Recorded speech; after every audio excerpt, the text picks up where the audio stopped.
말씀처럼 우리는 인생을 살아가는 동안 참 여러 가지 때를 다양하게 만나게 되고 또 그때마다 적지 않은 결단을 함께 해야 되는 그런 과제를 우리는 가지고 있습니다.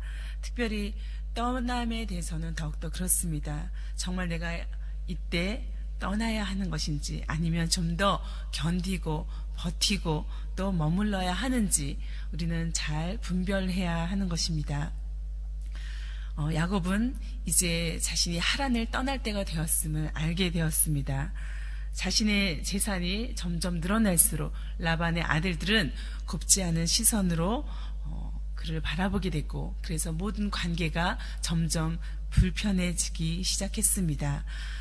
가족과 같이 정말 그렇게 살아야 됐던 그런 관계들이 시기와 질투와 또 그것이 오해로 번지는 일들이 많아지게 되었습니다. 라반의 아들들은 야곱에 대해서 이렇게 뒤에서 쑥덕거립니다. 야곱은 우리 아버지의 재산을 다 빼앗고 우리 아버지의 재산으로 저처럼 큰 부자가 되었다. 너무도 기가 막힌 일입니다.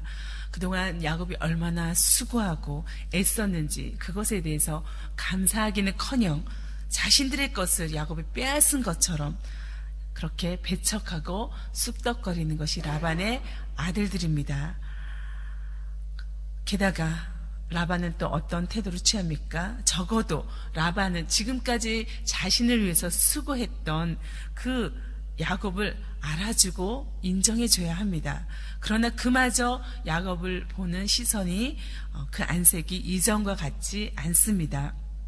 너무도 속상하고 섭섭하지 않았을까요? 야곱은 이제 마음에 어느 정도 결단을 내립니다. 이제 여기를 떠날 때가 되었나 보다.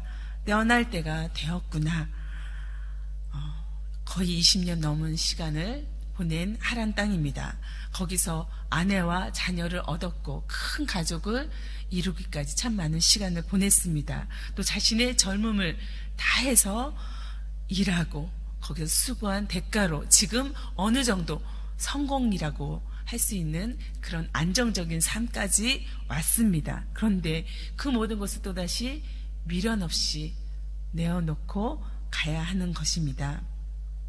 그러나 무엇보다도 지금 떠나야 될 것이 분명한 것은 하나님께서 오늘 야곱에게 직접적으로 말씀하고 계시기 때문입니다.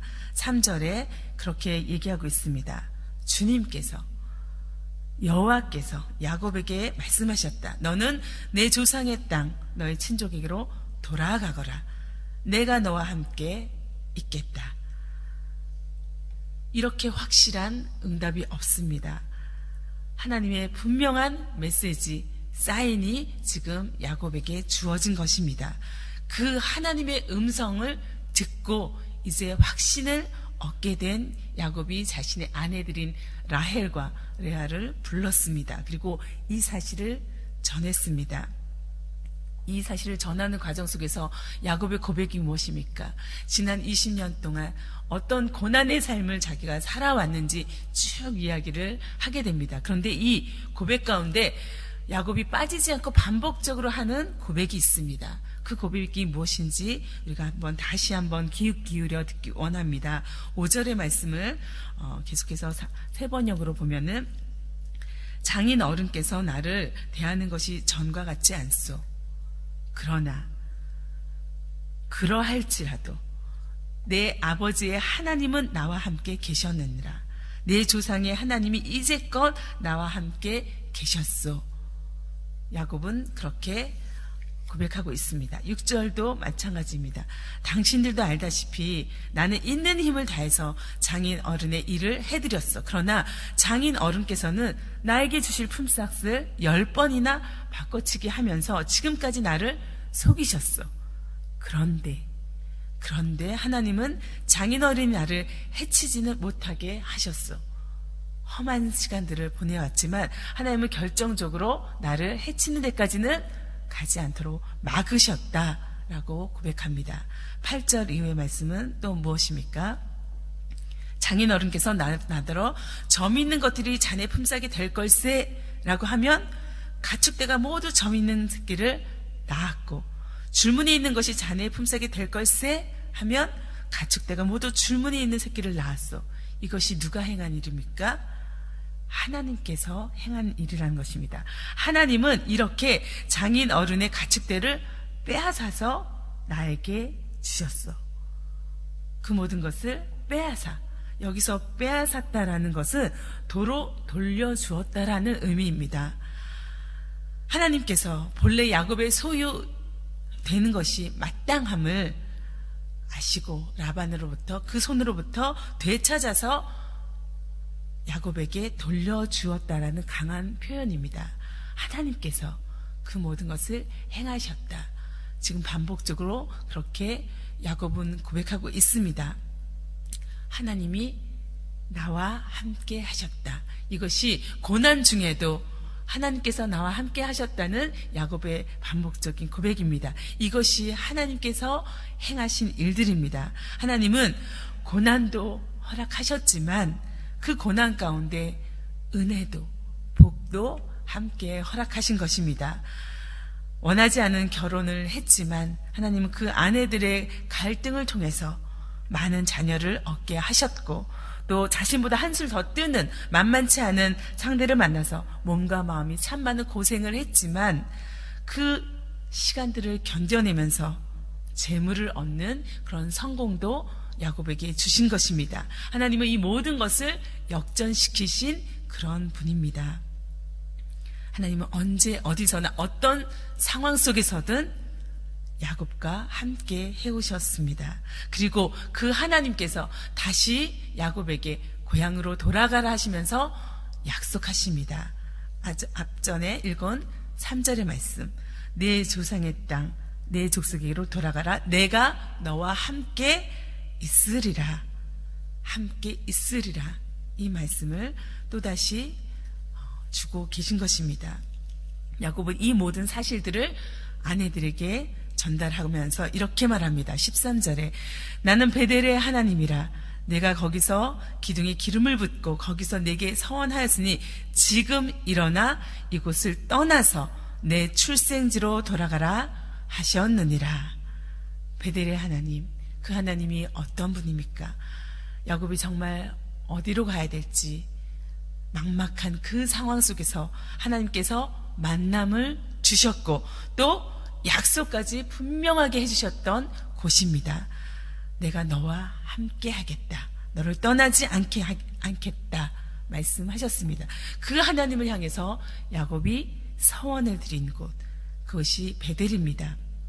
그 하나님이 오늘 야곱에게 돌아가라고 명령하고 있는 것입니다. 결단을 요청하십니다. 때가 되었다. 이 중요한 결정의 순간에 순종을 요청하고 있습니다. 라반의 아들들과 빚은 이 갈등은 이렇게 또다시 야곱을 새로운 결단으로 이끌고 떠나야겠구나 결심하게 만드는 것입니다. 이런 갈등이 있었기 때문에 오늘 야곱은 또다시 결단하고 그 결단을 아내들에게 전달할 수 있는 것입니다. 그런데 이 고백 앞에 아내들의 반응은 무엇입니까? 어쩌면 이 여인들 역시 또다시 남편을 따라서 적지 않은 나이에 가족들을 놓고 떠난다는 것, 너무도 어려운 결정입니다. 그런데 그녀들의 반응은 너무도 분명하고 하나가 되어서 말하고 있습니다. 한마디로 갑시다입니다. 좋습니다. 갑시다 말합니다. 그것은 14절과 15절의 말씀대로 우리가 우리 아버지 집에서 무슨 분깃이나 유산이 있으리요. 아버지가 우리를 팔고 우리의 돈을 다 먹어버렸으니 아버지가 우리를 외국인처럼 여기는 것이 아닌가라고 얘기하면서 동의를 표하고 있습니다. 사실 레아하고 라헬은 어떤 관계입니까? 남편의 사랑을 더 받기 위해서 또 더 많은 자녀를 낳기 위해서 수없이 많은 세월을 갈등하면서 보냈던 자매지간입니다. 그런데 지금 그 여인들이 한 목소리를 내고 있습니다. 아버지를 향한 원망이 갈등 관계에 있던 두 여인을 연대시키고 협력하게 만들고 있는 것입니다. 물론 당시에는 시집간 딸에게는 상속권이 주어지지 않았습니다. 그래서 분깃이나 유산이 없었죠. 뿐만 아니라 이 여인들에게는 결혼 지참금으로 얻은 그 돈이 그녀들의 것이 되어야 했습니다. 당시에 결혼할 때 신랑은 신부의 아버지에게 결혼 지참금을 줍니다. 그 지참금은 이 여인들이 이혼을 당하거나 과부가 되었을 때 그녀들의 마지막 생계 수단이 될 수 있는 그런 그때를 대비한 돈입니다. 아버지의 것이 아니죠. 아버지는 잠시 맡아 있을 뿐입니다. 그런데 야곱이 이 지참금을 대신해서 노동력을 제공했고 그 대가를 당연히 지불했어야 됨에도 불구하고 아버지는 그렇게 하지 않았습니다. 그것을 자기의 주머니에 넣은 것이죠. 사회에게만 야박한 것이 아니라 두 딸에게도 인정받기 어려운 아버지가 되었습니다. 이제 그 아버지를 향해서 딸들이 말한 것은 우리 아버지는 이 딸들을 외국인처럼 생각하는구나. 존재의 가치를 인정하지 않는구나. 우리를 외면하시는구나. 아버지는 우리를 소중히 여기지 않는구나.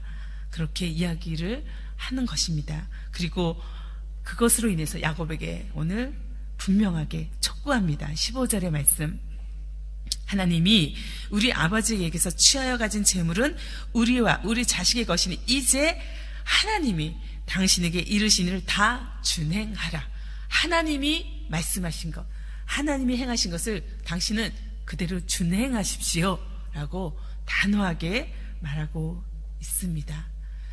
창세기 28장 베델에서의 그 하나님의 약속 15절에 해주셨던 그 말씀, 내가 너와 함께 있어 내가 어디로 가든지 너를 지키며 너를 이끌어 이 땅으로 돌아오게 할지라 내가 네게 허락한 것을 다 이루기까지 너를 떠나지 아니하리라 하신지라. 그 말씀이 지금 성취되고 있습니다. 물론 그 성취까지는 고난이 있었고 험난한 시간이 있었지만 하나님이 그것을 축복으로 은혜로 바꾸신 것을 다시 한번 우리가 확인합니다. 우리의 삶 속에 매일매일 쉽지 않은 어려움들이 찾아옵니다. 해결해야 될, 정말 뚫고 나가야 될 문제들이 끝없이 찾아옵니다. 그때마다 우리에게 위로가 되는 것이 무엇입니까? 소망이 무엇입니까? 우리 역시 하나님이 함께 하시기 때문에, 하나님이 내 편이시기 때문에, 하나님이 길을 여시기 때문에, 믿음의 사람과 함께 하신다는 그것 때문에 우리가 이 날들을 견디고 또 소망하고 그렇게 살아가는 것 아닙니까? 오늘 내가 이 삶 가운데 하나님 앞에서 결단해야 될 것들이 무엇인지 듣기 원합니다. 하나님, 오늘도 들려주십시오. 내가 결단하고 혹시 떠나야 될 것들이 무엇입니까? 포기해야 될 것이 무엇입니까? 또 따라야 할 것이 무엇입니까? 묻고 하나님의 분명한 말씀을 듣고 그 말씀에 내 마음대로가 아니라 하나님 말씀에 따라 순종하는 저와 여러분의 삶이 되어야 할 것입니다. 그때 분명한 것은 하나님이 항상 언제나 어디서나 너와 함께 하겠다 또다시 우리에게 약속하신다는 것입니다. 이 약속이 또 저와 여러분에게 오늘 특별한 은혜의 통로가 되기를 간절히 소원합니다.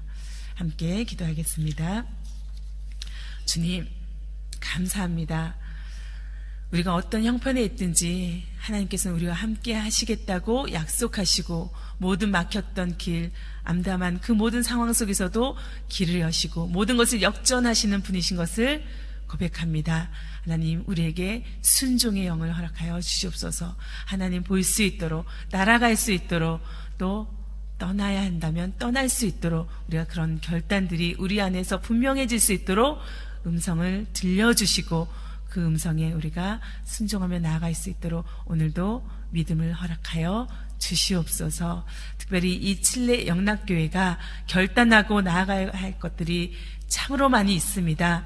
하나님, 이 결단 가운데 믿음을 더하여 주시고 이 교회와 함께 하시는 하나님을 바라보며 우리가 한 걸음 한 걸음 순종하며 나아갈 수 있도록 이 교회를 축복하시고 인도하여 주시옵소서. 특별히 하나님을 알지 못하는 사람, 하나님의 그 은혜를 맛보지 못한 사람, 또 찾지 못한 그런 영혼들이 있습니다. 주님 찾아가 주시고 또 그 하나님을 만나는데 우리가 귀한 통로가 될 수 있도록 사용하여 주시옵소서. 오늘의 모든 삶을 주님 앞에 올려드리며 또 감사를 드리며 예수 그리스도의 이름으로 기도합니다. 아멘.